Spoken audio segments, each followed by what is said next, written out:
Hello, my name is Lei Tang. I'm the oldest daughter of Lei Min CHÂU. My sister Mai and I would like to thank you for attending today and praying for our dad. For those of you who don't know my dad, or maybe only knew him later in life, I'd like to share some of his history and some of the memories we have of him. My dad was born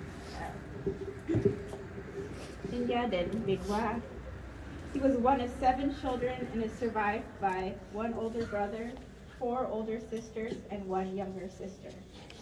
He escaped Vietnam in 1979 and came to live with his brother and sister in Portland, Oregon. My dad told me he wanted to study agriculture as a young adult, but when he came to the U.S., he chose to study something that did not require a lot of English and got a degree in electrical engineering. After receiving his degree, he worked as an engineer for many years at a company called Tektronix and then later at Intel. When I was in middle school, my dad developed schizophrenia. His severe mental illness left him unable to work. Yet despite the challenges he faced, my dad kept a very positive outlook on life. He had a lifelong passion for learning and loved reading about religion, technology, and keeping up with current events. My dad was always reading. He read books, newspapers, the internet.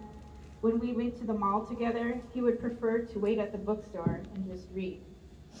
Most recently, he asked me to send him a book on Microsoft Word for seniors, which I sadly ordered, but did not send yet.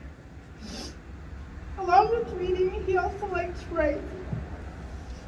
In his younger days, he wrote newsletters and even expressed interest in creating Vietnamese health materials. I regret I cannot read Vietnamese well enough to read some of the things he wrote in the past. Over the last few days, many people have sent their thoughts and shared memories of my dad. The most common theme people have shared are memories of my dad's generosity and willing to help others. My dad was generous to a fault and could never turn down a request for help. He would often send money to help others in Vietnam, even when he had little to give himself. One of his most lasting legacies and largest acts of generosity was creating the Thân Sắc or Cao Dai Temple in Portland, Oregon. The temple helped to bring many people together and provide them a community where they could practice their common faith. For nearly 25 years, my sister and I have been visiting my dad in California a few times every year. These visits are marked with fond memories of taking walks with my dad, taking him to eat buffet, and going to buy coffee. When my dad could no longer walk, he still enjoyed reading the newspaper, discussing the news with me, and watching NBA basketball.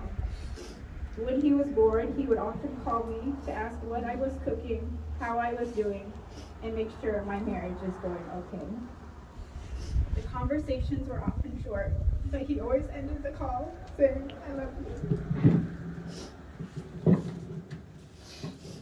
I think there is a Vietnamese saying or belief that when a parent does good deeds, it benefits not themselves, but the blessings will pass to their children.